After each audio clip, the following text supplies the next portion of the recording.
Hi students, welcome back to Dev digital classes. आज हम लोग देखेंगे क्लास 10 का साइंस सब्जेक्ट से मॉडल पेपर का सेट 2। और ये याद रखना है कि आपका टर्म 2 एग्जाम के लिए है। इस वीडियो में अभी हम लोग देखेंगे सेक्शन ए और सेक्शन बी को। ठीक है, याद रखना है कि सेक्शन ए में टोटल 7 क्वेश्चन है, जिसमें से हम लोगों को 5 क्वेश्चन को सॉल्व करना है, 2 क्वेश्चन इग्नोर करना है। यानी सेक्शन ए में क्वेश्चन है क्वेश्चन 1 से लेकर के 7 तक।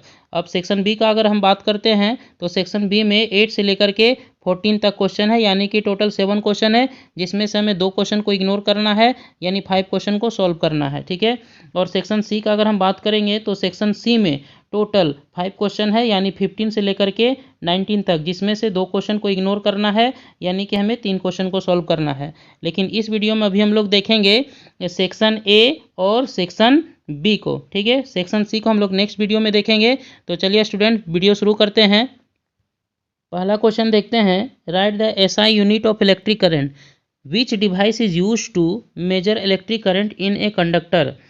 क्वेश्चन में है कि इलेक्ट्रिक करंट का एसआई यूनिट क्या होता है, तो SI unit of electric current is ampere. उसके बाद है which device is use to measure electric current in a conductor, तो ammeter is use to measure electric current in a conductor. Next question देखते हैं। Question है right SI unit of resistance the resistance of a wire depends upon its length, yes और no. देखिए, question कहता है कि resistance का SI unit क्या है, तो ओम इसका एसआई यूनिट है। उसके बाद कहता है कि क्या रेजिस्टेंस का किसी भी कंडक्टर का जो रेजिस्टेंस है इसका लेंथ पर डिपेंड करता है या नहीं, तो इसका आंसर होगा yes, resistance of a wire depends upon its length.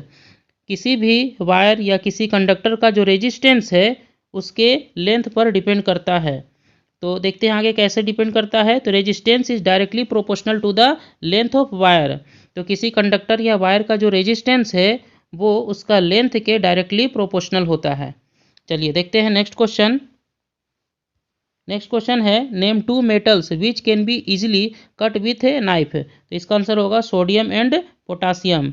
Next question है which functional group is present in CH3 COCH3 and C2H4। तो देखिए, इसमें कहता है कि CH3 COCH3 में कौन सा फंक्शनल ग्रुप है और C2H4 में कौन सा फंक्शनल ग्रुप है।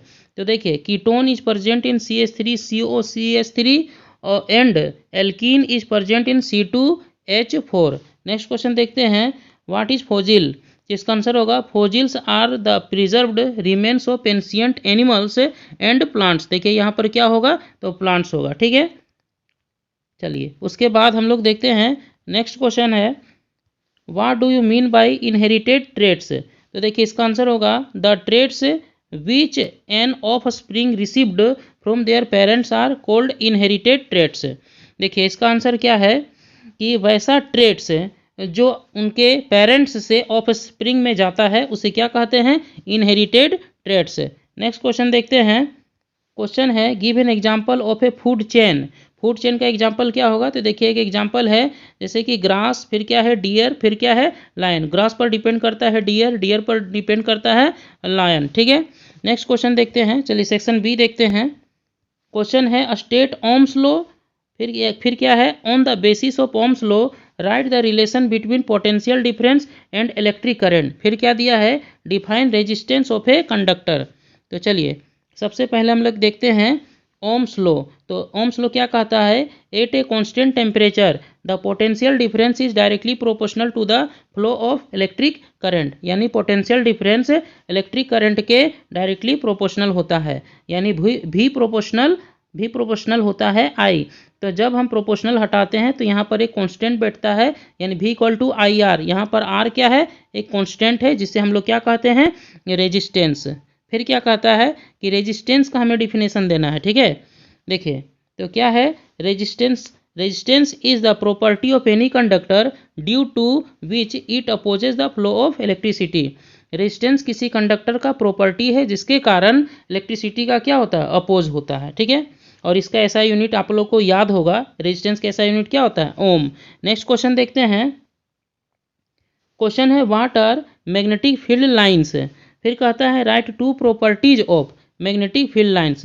तो मैग्नेटिक फील्ड लाइंस का डिफिनेशन क्या होगा, तो देखिए these are the imaginary lines. Magnetic field lines क्या है, imaginary lines which make the magnetic field which make the magnetic field where up to a magnetic force is experienced by the another magnet or iron। इसको ध्यान समझिए, magnetic field line से ही magnetic field बनता है और इस field में कोई दूसरा मैग्नेट और आयरन लाने पर वह अपने आप में एक फोर्स एक्सपीरियंस करता है। ठीक है, उसके बाद कहता है write two properties of magnetic field lines.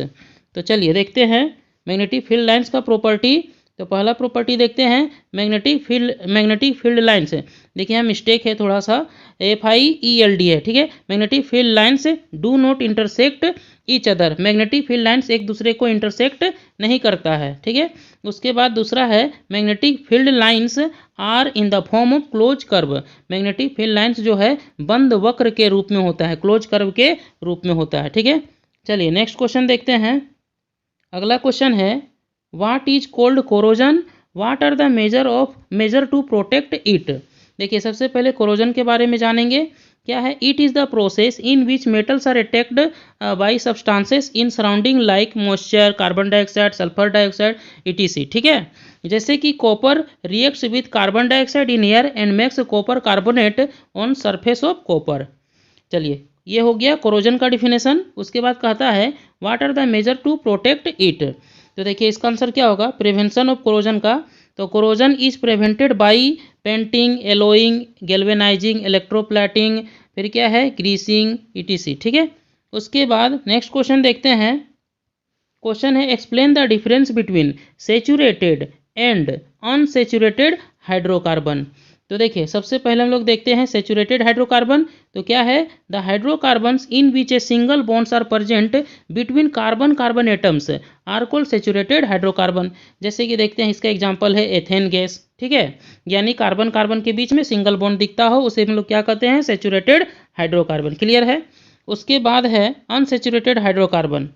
तो अनसैचुरेटेड हाइड्रोकार्बन क्या है, the hydrocarbons in which double and triple bonds are present between carbon carbon atoms are unsaturated hydrocarbon. यानी कार्बन कार्बन के बीच में या तो डबल बॉन्ड होगा या कार्बन कार्बन के बीच में ट्रिपल बॉन्ड होगा, उसे क्या कहते हैं, अनसैचुरेटेड हाइड्रोकार्बन। जैसे कि यहाँ पर हम एग्जाम्पल देखते हैं, एथीन गैस है तो एथीन गैस में कार्बन कार्बन के बीच में डबल बॉन्ड है, और फिर क्या है, एथाइन गैस है, एथाइन गैस में कार्बन कार्बन के बीच में ट्रिपल बॉन्ड है। ठीक है, क्लियर है। नेक्स्ट क्वेश्चन देखते हैं व्हाट इज बायोलॉजिकल मैग्निफिकेशन। देखिए इसको अच्छा समझिएगा। इसका आंसर है as we move to higher trophic level more harmful chemicals are accumulated, this is called biological magnification. ठीक है, इसको अच्छा समझना है। बायोलॉजिकल मैग्निफिकेशन का मतलब होता है कि मान लिया कि कोई प्रोड्यूसर है, अगर उसमें हम कोई पेस्टिसाइड डालते हैं तब उसका उस पेस्टिसाइड का जो मात्रा है वो क्या होता है, वो चला आता है कंज्यूमर में। ठीक है, उस कंज्यूमर से फिर मान लिए प्राइमरी कंज्यूमर है, उससे फिर सेकेंडरी कंज्यूमर में चला आता है। तो अगर हम बात करते हैं सेकेंडरी कंज्यूमर का, तो इसमें जो है प्राइमरी की तुलना में, प्राइमरी का कंपैरिजन में इसमें पेस्टिसाइड्स का कॉन्सेंट्रेशन क्या होता है, ज़्यादा हो जाता है। ठीक है, इसी कंडीशन को कहा जाता है बायोलॉजिकल मैग्निफिकेशन। देखिए यहाँ पर हम एक एग्जाम्पल से समझते हैं। देखिए यहाँ पर दिया हुआ है like in pond of water. अगर मान लिया कि तालाब का पानी है, उस पर हम DDT स्प्रेड करते हैं, तब वहाँ पर रहने वाला प्रोड्यूसर जो है, जैसे कि ग्रास हो गया, प्लांट्स हो गया, उस DDT को एब्जॉर्ब करता है। ठीक है, और उसमें कॉन्सेंट्रेशन कितना हो जाता है, 0.04 ppm। ये किसका कॉन्सेंट्रेशन है, DDT का।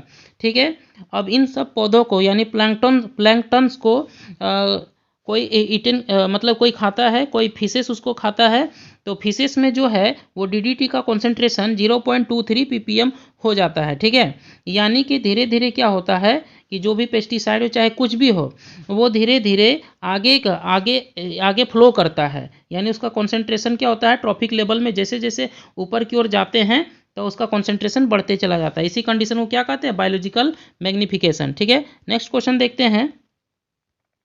क्वेश्चन है draw a diagram of flow of energy in an ecosystem. हमें क्या करना है, एनर्जी फ्लो डायग्राम दिखाना है। ठीक है, देखिए the diagram to show that the energy flow in an ecosystem in govern by the law of conservation of energy. अगर हम बात करते हैं, यहाँ पर हम फ्लो ऑफ एनर्जी का बात करेंगे, तो कहीं ना कहीं ये law of conservation of energy को ही दिखाता है, यानी कि एनर्जी हमेशा कंजर्व रहता है। अब उसको हम लोग अच्छा से समझेंगे। देखिए इसको समझते हैं। सबसे पहले देखते हैं इस पिरामिड ऑफ एनर्जी को देखते हैं। तो सबसे पहले क्या दिया हुआ है, प्रोड्यूसर। तो प्रोड्यूसर से एनर्जी फिर किस में चला आता है, प्राइमरी कंज्यूमर से सेकेंडरी में, सेकेंडरी से फिर टर्सरी में, लेकिन पूरा एनर्जी नहीं आता है। तो बाकी एनर्जी क्या होता है, तो बाकी एनर्जी जो है, मान ली कि प्रोड्यूसर है तो इसका एनर्जी जो है इन्वायरमेंट में चला जाता है।